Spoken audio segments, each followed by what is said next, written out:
Picture this. You're on a nice walk, chilling. You have the birds chirping.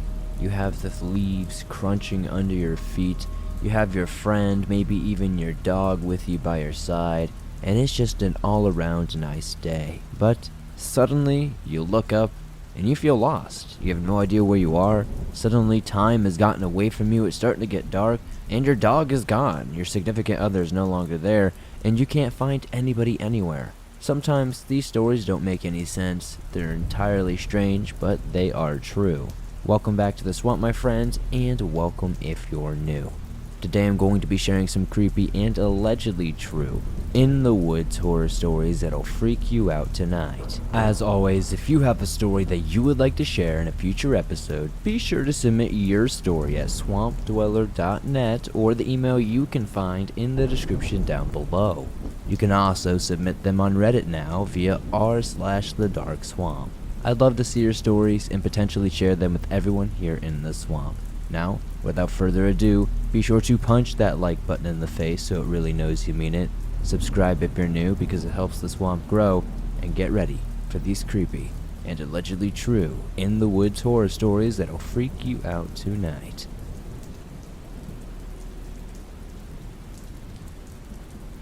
In the Dead of Night by SwampDog. The call in the dead of night, jolting me awake from a restless slumber.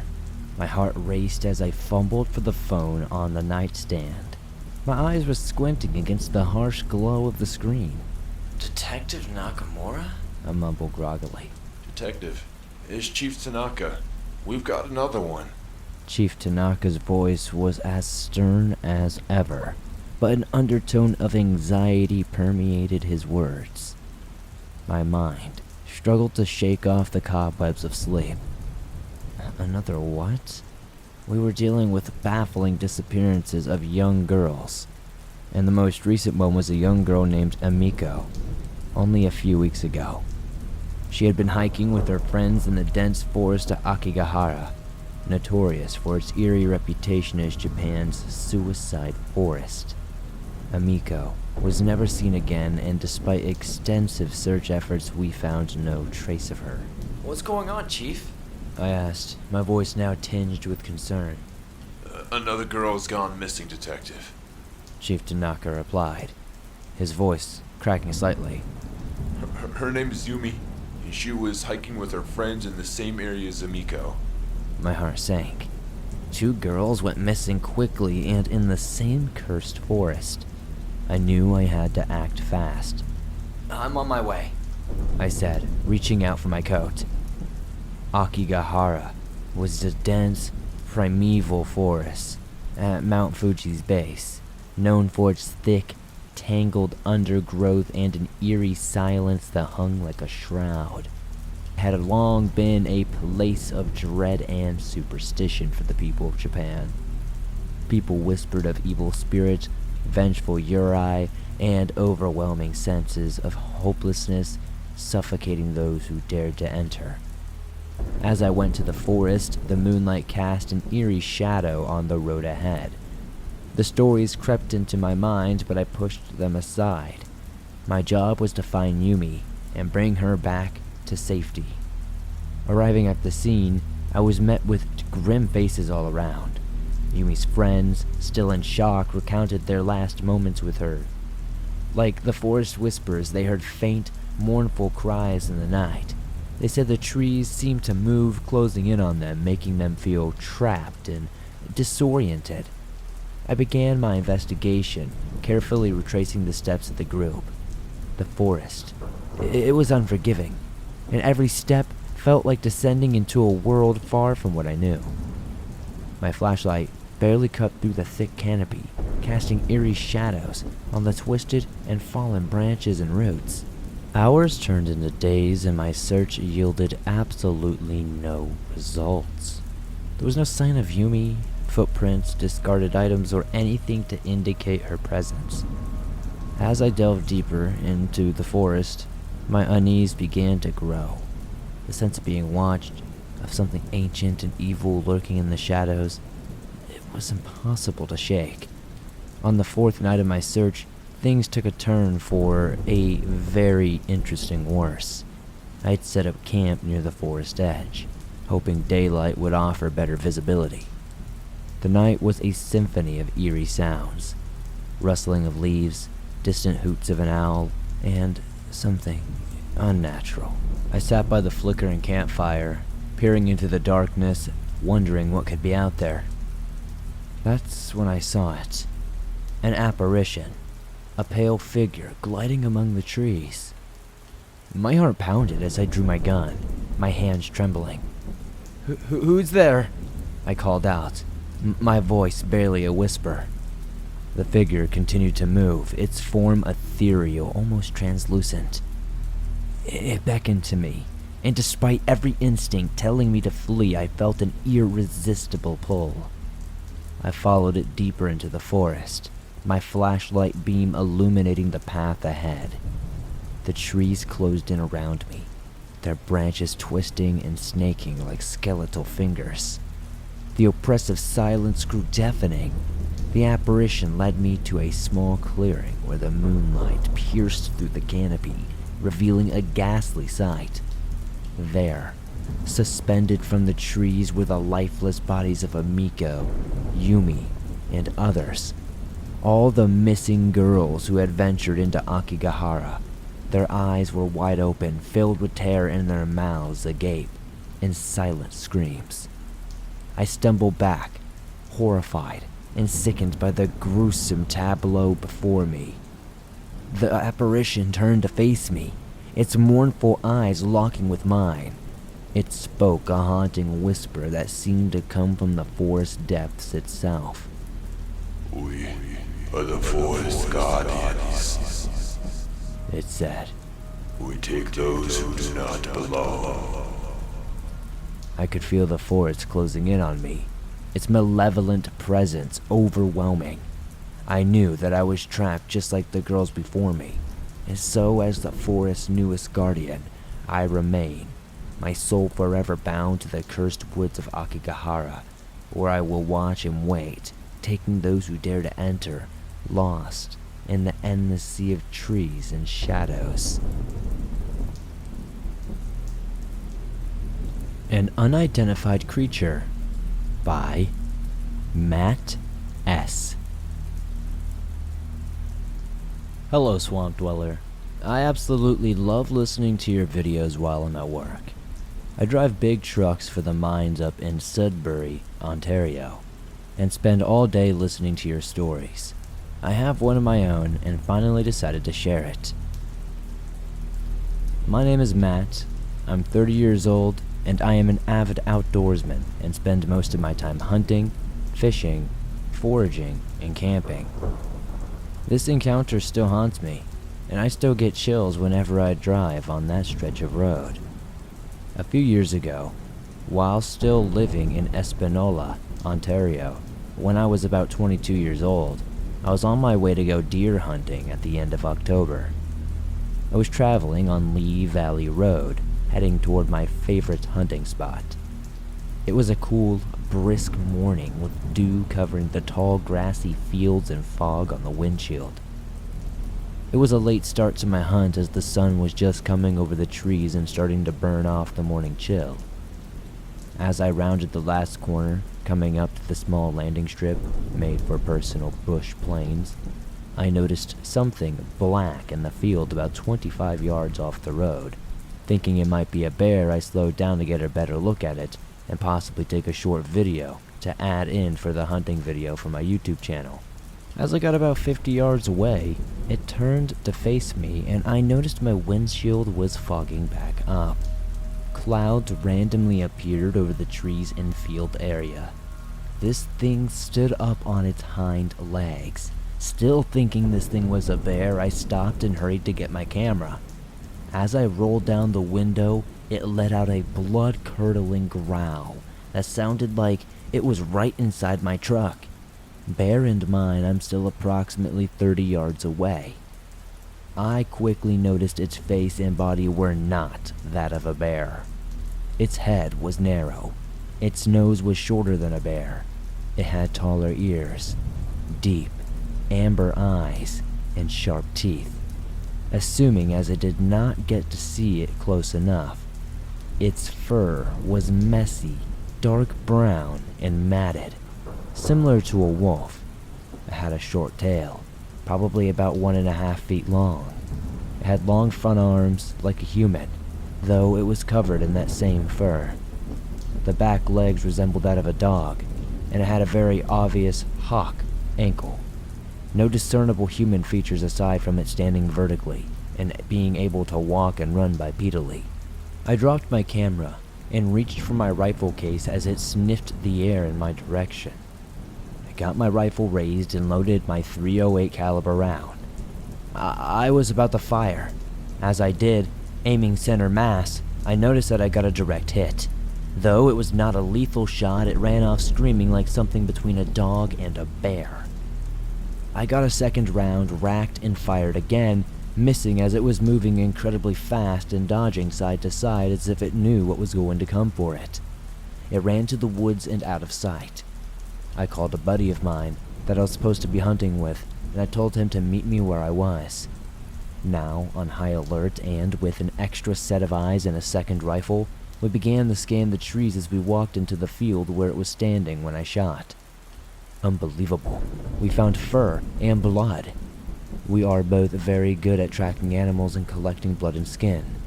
The hair itself felt very stiff and wiry. The blood did not really feel...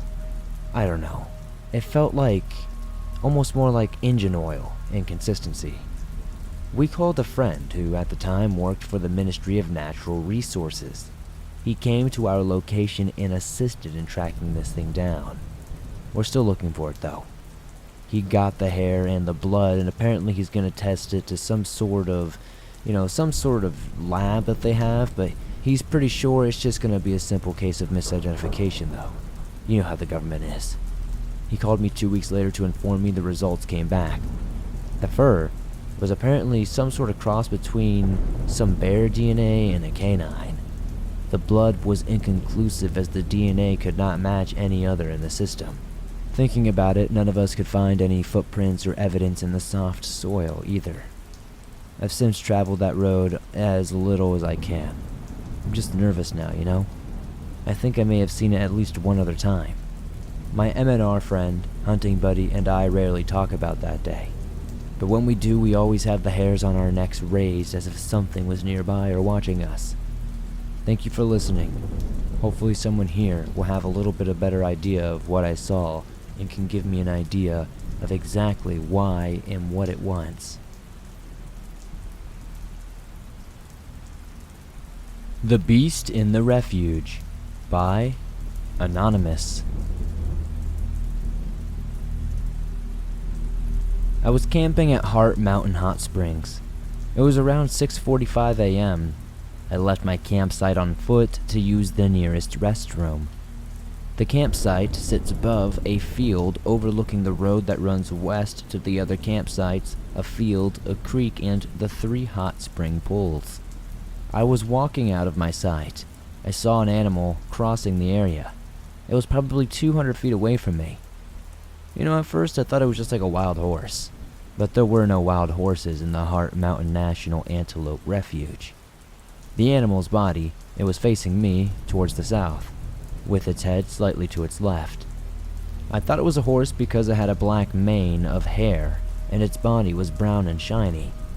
It appeared to be about the size of a yearling at first. I say at first because later I saw a human man in the exact same location.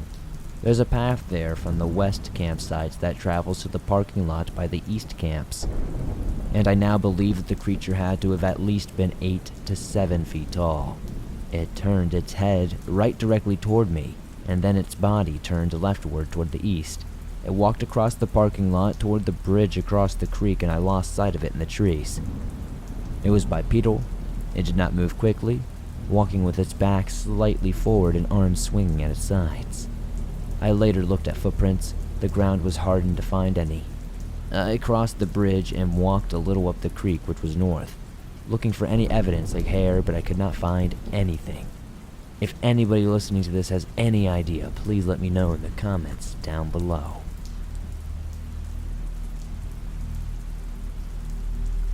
Running is the best option by Satan's Panic Attack. I'll start by stating that I haven't always lived the best life. I've made many dumb decisions that have led to me being in sketchy and dangerous situations, such as the one that I'm about to share. However, it's also because of this that I'm always paranoid and prepared enough to face them. Rarely I run away from danger, and I always have protection on me when I leave my house. This will be relevant later on in the story. This happened back when I was roughly 19 years old. My best friend and I were practicing witches at the time, and on this particular night it was the beginning of a full moon. There were some thickly wooded areas in the small college town we lived in that they were well known for being secret hangout spots for college kids and high school kids and the like. It had a sizable, secluded clearing at the end of a forked hiking trail that was only accessible after crossing through a park and 2 wooden bridges. Imagine a wishbone shape with a clearing at the far end. We thought that this would be the perfect place to set up shop and do some scary witchy rituals, as we had been there plenty of times before and we knew both sides of the trail decently well, even in the dark. So we pack our supplies in her milk crate and head to the park. After parking, we walked from the parking lot to the first bridge. On the way to it, you have to pass by an outdoor theater that usually is wholly empty other than the occasional group of college students not wanting to make the 30-minute walk out to the clearing. But this time, there was a man I had never seen around town. He appeared homeless due to his dirty and weathered clothes, a bicycle leaning against a wall with bags of junk hanging from it, and a basket stuffed with more trash on the back. He was sitting on the stage of the theater with his back to us and his face in his hands. A homeless man hanging out in a park may not sound odd, but this was a tiny town, and homeless people were noticed when there were ones here, which wasn't very often. Since his back was turned to us, we figured we could slip away without him seeing us, so we did and continued our hike to the clearing. We got there without issue and began setting up as the full moon was almost overhead. We started our work, and I let her go first so I could double check the perimeter to ensure we were safe and alone before coming back to sit with her and watch, but still listening for any sound for animals or lurkers. Then I heard rustling from the direction of the trail side we had come from. I jumped up, flicked out my pocket knife, and turned to face whatever had made the noise. From our spot in the clearing, it was about 10 feet from the dark trail ending, but the moon's light was just enough for me to catch a glimpse of something quickly ducking under some sort of brush. I quietly whispered to my friend that I had just seen somebody, and started to pack up our stuff. She looked at me wide-eyed, and as I did so, she kept her eyes trained on that spot. Then, we heard something else come from the woods, and she picked the crate up immediately. It was a quiet, but stern laughing. I shouted at the sound that whatever it was needed to F off, and that I was armed, but whoever was watching laughed even louder. Finally, my friend started to panic and hissed to me that we needed to go, but the only other way out of here was on the other side of the trail, which we didn't know too well. The sound of more twigs snapping and rustling as whoever it was started to come out of their hiding place made up her mind, and she took off towards the other side of the trail.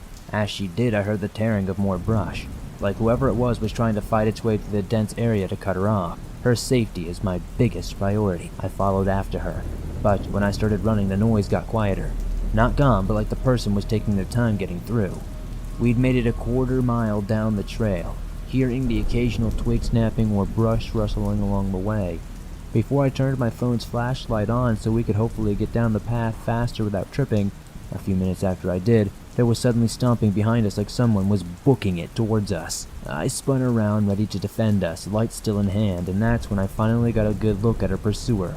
It was the homeless man from before. His face looked dirty and beaten up, but his eyes were what shook my bravery. It was entirely clear he was on some sort of substance because his pupils were almost the size of his irises and his rotted teeth were bared and clenched together so tightly it looked painful. He stopped dead in his tracks and ran back toward the clearing after the light hit him, which was my cue to do the same toward the park. After that we ran as fast as we could and only stopped for breath when the bridge came into sight. We breathed a sigh of relief. That man didn't seem to have chased us the rest of the way.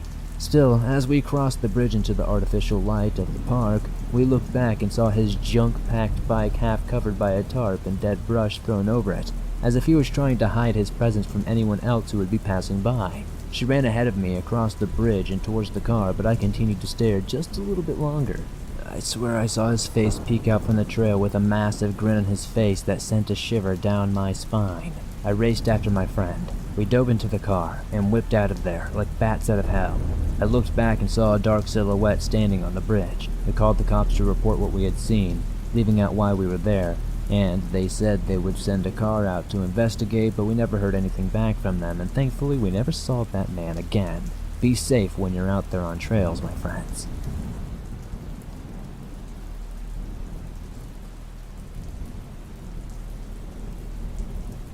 Hometown Murder by Pepper 4. This isn't a paranormal or wild animal encounter. However, as we know, the scariest things that happen usually happen by humans. This story is about an actual unsolved murder in my hometown that's 35 years old. I grew up in a small town in Tennessee, and being in the country with basically only 5 houses on our road, and all being family, makes this story even more alarming. I'm now a retired veteran of the Iraqi and Afghanistan conflict, so I've seen my share of horror stories. However, even being alive to join the military was luck. It was September 1987, and time for my town's yearly visit to the fair or carnival was here. It was Saturday night, and I had been hunting our property alone since I was 9 years old. I had a friend we would call Twin. She was a year younger and lived across the family's 170-acre field and wood. Being that this was the 1980s, I had a 3-wheeler. I'm lucky to have survived that, to be honest, but times were different. Twin liked to hunt. We'd sneak out, scout areas, and smoke our parents' cigarettes. So it's probably 1:30 or so, and I'm in my room, which is located in the basement. My mom and I lived about 200 yards across the pasture from my grandfather, so I would have to push my old, big, red 3-wheeler down the road and come back through the gate about a mile down the road and go on a trail we used to pick up Twin. So we are looking out, laughing, and doing what most country kids did back then. Finally, we went to our deer blind, which are common today, but in the 1980s not many people had an enclosed shelter that could see the fields and the woods, but also had heat and kept the wind off of you. So we went up into the blind my uncle had built. We're talking about the fair, the rides and things. Me being male and Twin being female, our families always joked that we were boyfriend and girlfriend, which got under our skins. We were talking, smoking, and just enjoying everything, thinking we're cool, when I hear walking. It's in the distance, but it's definitely walking. But I look at Twin. I realize this is not my uncle, as he and my cousin have gone out of town. I asked if she thought her sister could have been around, but she said no, she helped her sneak out. That's when she questioned, "Do you think your dad found out?" I shrugged, and we both got quiet. We saw 2 men talking and cursing. Shit, we got guys trying to hunt illegally, but it wasn't bow season yet, and gun season isn't until November. We watch a flashlight come within 20 yards of the blind, and right on top of where I'd been hiding my 3-wheeler. "What are they doing?" Twin said. "I'm not sure," I whispered. "It looks like they're digging." This incident is why I never go into the woods without a weapon, even until this day.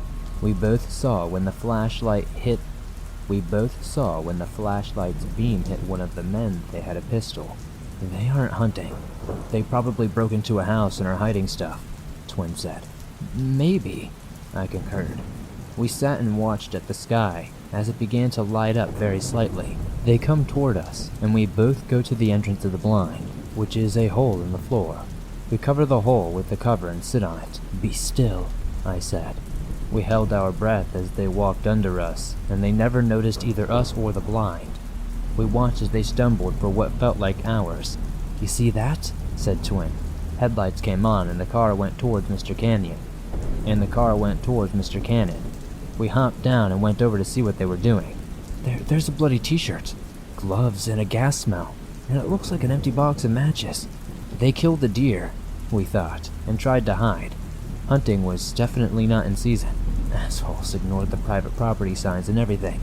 But I saw something else, gloves and some white powder in a bag. I think that's drugs." "Maybe they are," I said. I've never really seen anything at that point in my life to know, and I don't do drugs now, so I'm still unsure, but if I had to guess, it was likely some sort of coke or something. We grabbed the t-shirt, gloves, and pack and took off. I dropped Twin off and speed across the field home. I got home and woke my mom up, showing her what we found and explaining what happened. She called the police, and it took about 3.5 hours for them to even get there. "Where did you find this?" the cop asked. "In our woods," I said. I took the officer to the tree and they began digging and found 3 large bags full of cocaine. One of the men looked at me. "You're lucky, son. How did they not see you, but you saw them?" "I was actually in our hunting blind," I said. I showed them where it was, and they said, "No wonder they didn't see you. You're very lucky. They murdered 2 people and stole drugs and money." I felt sick. They were hiding the evidence. "Do you know them?" "No, I really don't," I told them. After that, they left. There were no leads, no nothing. It ended up being a girl on our bus's dad, and apparently he was dealing drugs. Although we would still sneak out after this event, we would always be much more cautious. And even to this day, like I said earlier in this story, I still carry a weapon no matter where I go outside, but especially in the woods. Overall, it is a sad story, and maybe one day Swamp Dweller can make a documentary on it. The victim's name is Danny Wells and Julia Twink. I hope they solve that case.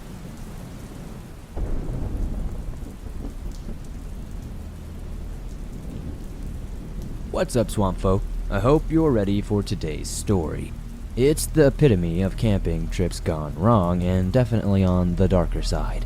So nothing we aren't used to on this channel by now, but it may have some of you thinking twice about where you spend your next family outing. Today, we're heading to the Maquoketa Cave State Park in Iowa. It's 370 acres, including a 6-mile hiking trail which connects all 13 of the park's caves. While it is described as breathtaking, the tragedies that have taken place here are absolutely heartbreaking, senseless, and downright perplexing. Some of you may remember the headlines, as it was fairly recent that this went down, but I'm talking about the grisly murders that claimed the lives of 3 family members. Though the Maquoketa Cave State Park murders are not what state officials would call quote-unquote unsolved, the case at times definitely feels incomplete. Important information has yet to be released, some of which may never be made public despite its relevance to fully understanding what may have actually happened here. What happened to the alleged killer? They too would later be found dead, and upon learning the attacker's identity, the mystery would only deepen, and the big question has still remained. Why? Why did any of this happen? Well, I'm going to attempt to tell you why. First, we need to start with the Schmid family. The Schmid family was from Cedar Rapids, Iowa, 60 miles west of Maquoketa Cave State Park. Before moving to Iowa in 2018, Tyler Schmid was an IT software engineer in Lawrence, Kansas. Sarah Schmid, wife and mother, worked at Cedar Falls Public Library. The two met when fate brought them together for a monarch butterfly project where they quickly found that they had much in common, like the fact that they were both huge Jayhawk fans. They went on to get married and have 2 beautiful children. Lula was 6 years old and Arlo was 9 when the family made their fateful trip to the Maquoketa Cave State Park, but in July 2022. What should have been a lovely vacation full of cherished memories soon turned into a complete nightmare when the unthinkable happened on July 22nd.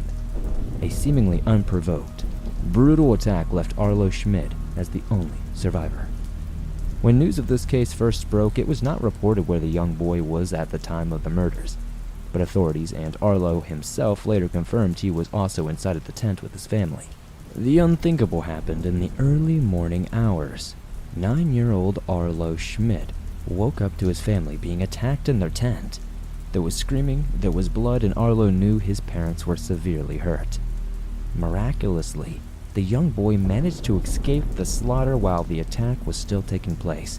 Wearing only one shoe, he ran 75 yards through the grass to the closest campsite, screaming for help all the while. Cecilia Sherwin, her husband, and her son were camping near the Schmid family on that Friday morning, and Cecilia recalled hearing screams followed by 2 gunshots. As they went to investigate, a young boy ran up to them screaming that something had happened to his parents. A man in black had shot his family, and that's when she called 911. For several months, the public had no idea what transpired on that phone call. Then, through the Freedom of Information Act in January 2023, the 911 call was made public. It begins with Cecilia Sherwin saying, "Shooting! Shooting!" and adding that she was with a young boy who said that his parents were shot and there was blood. Arlo can also be heard saying, "I don't know if they were shot, but it was scary." Jackson County 911, where's your emergency? Maquoketa Caves, Maquoketa Caves? yeah, Okay, what's going on out there? shooting. Cecilia would then make a correction to the dispatcher, who then phoned the park rangers before returning her attention to Cecilia. She asked the panicked woman if she could speak directly to Arlo in an attempt to learn more. When asked, Arlo said, "I woke up and saw someone in black clothes. They had a weapon and my sister was screaming." The dispatcher asked where his dad was, and after a pause, the boy replied, "I think they were hurt," before repeating that the assailant had a small gun and wore all black clothing. The phone is then returned to Cecilia, and a few moments later, she could be heard asking Arlo, "Honey, are you okay? What's wrong?" Most of the conversation is pretty clear, but there is a point where the reception begins to drop out a bit. Some words are completely unintelligible, and if you listen carefully, you can hear Cecilia state the following. He, Arlo, was screaming up there in the tent, and we heard shots, and then it goes unintelligible. He was screaming up there in the tent, but nobody would come out. Nobody would come out, and so we unintelligible towards the entrance, and so we unintelligible him away. Obviously, there's some red flags in that statement. Did Arlo run to the Sherwins' campsite, or did the Sherwins, possibly Cecilia, approach the Smidge tent and take Arlo away? Based on the two conflicting reports, there's no telling what actually went on. A park ranger arrived about 23 minutes after the 911 call was initiated. Arlo stated that he heard gunshots, and Cecilia would later confirm with police and reporters that she heard yelling, followed by 2 gunshots just before Arlo ran to their campsite. Again, I don't know why she told the police something different on the phone, but, I mean, maybe it was just the heat of the moment, maybe people were just freaked out. It's kind of hard to say. Authorities arrived at a horrific scene. Approximately 25 minutes after receiving the 911 call, they discovered 3 bodies, a family from Cedar Falls, Iowa, Tyler and Sarah Smid, both age 42, and their 6-year-old daughter Lula, were all deceased inside their tent. Authorities immediately closed the park, and a nearby children's camp, Camp Shalom, was evacuated and closed until further notice. While police verified the registered campers' whereabouts, all visitors were accounted for except for 23-year-old Anthony Sherwin, the son of the woman who first called 911. Several hours later, about a mile away from the gruesome murder scene, a 4th body was discovered. The missing camper, Anthony Sherwin, had turned a gun on himself. When the investigation first began, Cecilia and her husband did not know their son was dead or that he was the suspect police were searching for. It was not until August 4th that Mitch Mordvet, assistant director with the Iowa Department of Safety, released a statement confirming that Anthony Sherwin was indeed the murderer. It states, "The known facts and circumstances and all evidence collected to this point substantiate that Sherwin was the perpetrator of the homicides and acted alone." Okay, what the heck? So what exactly did this investigation entail? Unfortunately, we really don't know. We don't know what specific facts or evidence they are referring to. We only know what bits we can piece together from interviews with the press. We don't know what led up to this, what precipitated it, Mortvet said, adding the investigation has not revealed any early interaction between Schmid family and the perpetrator. Sarah Schmid's brother, Adam Morehouse, told Our Quad Cities, "All we know is that this was completely random. Nobody in either's family knew anybody. We didn't know the suspect didn't know us. We don't know of any interaction that occurred. It was simply, this individual woke up that morning and decided to pick a tent, walk into that tent where my sister and her family were sleeping, and they never even got the chance to wake up." Autopsies were performed over the next few days following the start of the investigation, and the results were shocking to say the least. It was discovered that Tyler had been stabbed and shot, while Sarah only suffered from stab wounds, but Lola was strangled and shot. The Smids' small family community was shaken and saddened by the news, but today the couple is remembered as being dedicated to their family and loved ones. Colleagues said Tyler and Sarah had great hearts for the community, and staffers from Lula's school shared the young girl's tendency to have bright, curious nature. To this day, The only thing connecting the Smith family to Anthony Sherwin was the fact that their families happened to be camping near each other one night at the same time. Now, we need to talk a little bit about the suspect here. I don't like to give too much credence or too much attention to them, but this is rather important for this story. Anthony Orlando Sherwin was 23 years old and from La Vista, Nebraska, where he lived in an apartment complex with his parents, Cecilia and Joe Sherwin. The three of them had been on a camping trip for quite a few days before arriving at the caves on Thursday, July 21st. Upon arrival, the family set up the tent for themselves and one for Anthony. During the days following the death of her son, Cecilia Sherwin told the Omaha World-Herald that the family refused to believe the news. Despite police reports, the Sherwins believed their son is innocent and a victim of homicide too. They claimed Anthony showed no signs of distress and made no indications that he would wish to hurt anyone or himself. La Vista Police Chief Bob Loston told the newspaper that Anthony Sherwin had no history of criminal conduct, but he was very familiar with guns. Investigative sources told the Des Moines Register that Sherwin allegedly used a ghost gun in the shootings and on himself. According to CBS News, ghost guns are unregistered and untraceable homemade weapons that can be made with a 3D printer or assembled from a kit. The ATF has stated that these are significantly contributing to a rise in gun violence. Ghost guns can be produced for less than $200, and the average selling price as of April 2022 would be around $500 or less. Could Anthony have been some sort of gun fanatic? Of course. But, you can't prove it. The Sherwin family initially advised police that they had brought a concealed weapon with them. They had a permit for it, but the gun itself was missing when the officials arrived, which was a bit strange, obviously. Police later determined that Anthony removed the gun from the secure case and made his way to the neighboring campsite with it. Later, his parents released an email to the Des Moines Register stating he built his own weapon. She went on to explain that they hadn't wanted him to purchase a gun, but they felt building one was a sensible idea given the level of crime around the Nebraska home. Now, before we move on to the exact statement the mother gave, it is a bit weird to encourage somebody to build a gun but not buy a gun. I understand that sensibilities can be different in different areas of the country and the world even, but that's just I don't know, maybe I'm just thinking about it too much, but it just seems a bit strange to encourage somebody to build a gun, especially an illegal gun, rather than just buying a legal one, especially as a parent. The quote that she gave was, "He only had an interest in guns for a few months before he grew tired of it. By the time we even took our trip, he told us he was going to get rid of them. We were relieved as we never owned a gun of any kind before this year. We only had one in the car on the trip. He didn't have a fascination as much as it was a challenge to build it," she wrote. She also maintained her belief in his innocence, adding, "We are devastated by all of this and still believe our son was murdered. He had too much to live for to throw it all away like this. We think Anthony might have sensed trouble, grabbed the gun for safety. We refuse to believe the news. We are deeply saddened as he had so much to live for and gave us no indication that anything was ever wrong." So, do you think there's any truth to what Cecilia is saying? Is it possible that Anthony wasn't the killer after all? For what it's worth, the police certainly believe he's responsible.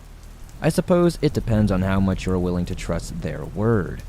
It is interesting that none of the evidence has ever been made public, though, and according to the Sherwins, they haven't seen any evidence that suggests their son is guilty either. Now, there are alternative facts out there, as people would call them. Cecilia said her son was wearing green, not black, and she'd known this to be true because she'd handed out the last of the family's clean clothes the day before the shooting. She knew Anthony was wearing green shorts. Unfortunately, most of the Sherwins' requests for information had been denied or ignored. Her son's autopsy report was obtained independently, however, it only added to her overall confusion though. The original autopsy listed Anthony's clothing as being green. To the Sherwins, the clothing distinction is important because Arlo had been insistent that the person who killed his family was wearing black. But also, this is a 9-year-old who was entirely freaked the heck out in the middle of the night, hella dark. Can you really blame anybody for thinking that the person was wearing black because they likely only saw them in a silhouette? Another interesting discrepancy is that early reports state that the police found Anthony suffering from a single gunshot wound to the head, but according to Cecilia, her son sustained 2 gunshot wounds. She believes the first shot would have been debilitating and wonders how he would have managed to shoot himself again. The final unanswered question, the one that particularly pains the Sherwin family, is one that Cecilia believes could be easy to answer. Was the gun that her son supposedly used to end his life the same gun that was used in the shootings of the Schmids? In a recent inquiry, the couple asked the lead investigator whether a ballistics match had been made, but they did not receive an answer. Now, I do need to mention public record requests have been denied. In 2023, the Quad City Times also filed requests for public records under Iowa's Open Records Law and the Freedom of Information Act.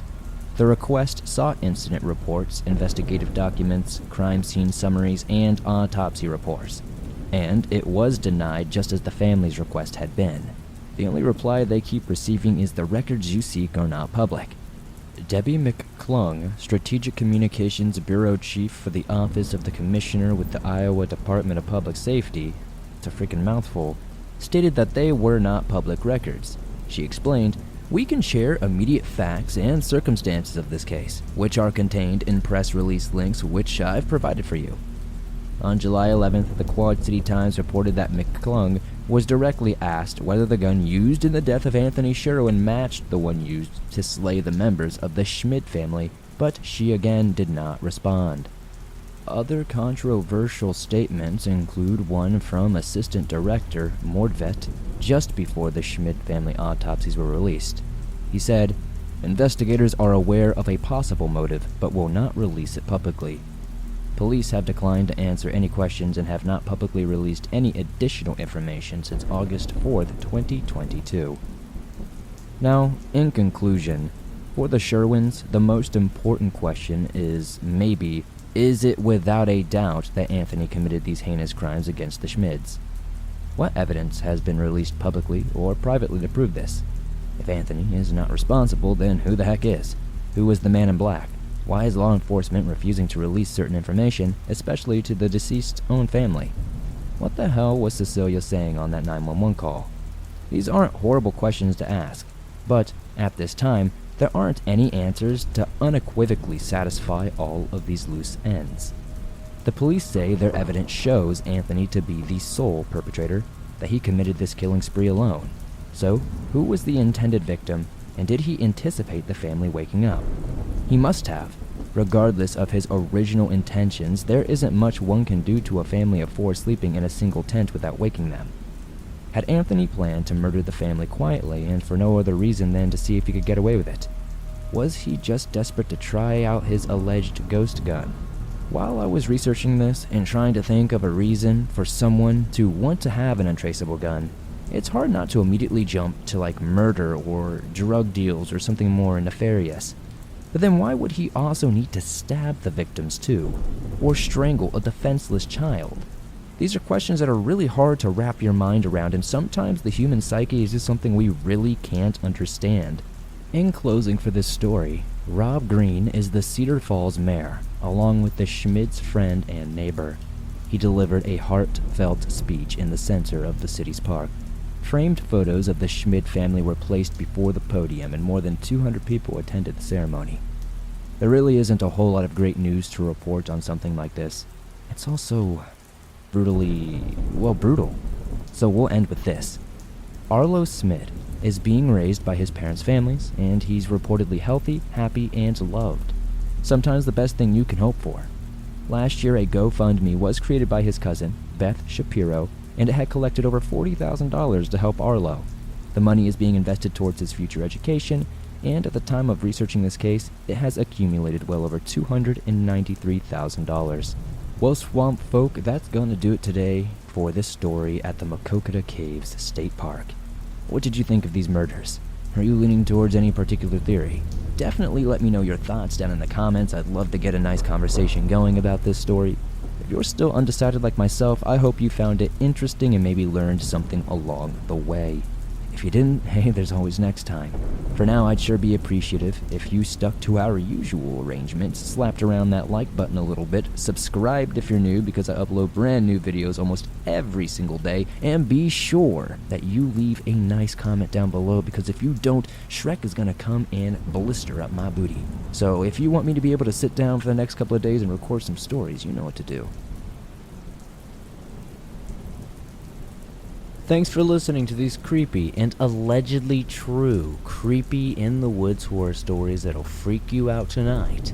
As always, if you have a story that you would like to share in a future episode, be sure to submit your story at swampdweller.net or the email you can find in the description down below. I would love to share your story with everyone here in the swamp, and stories like yours that truly help keep this show going on a daily basis.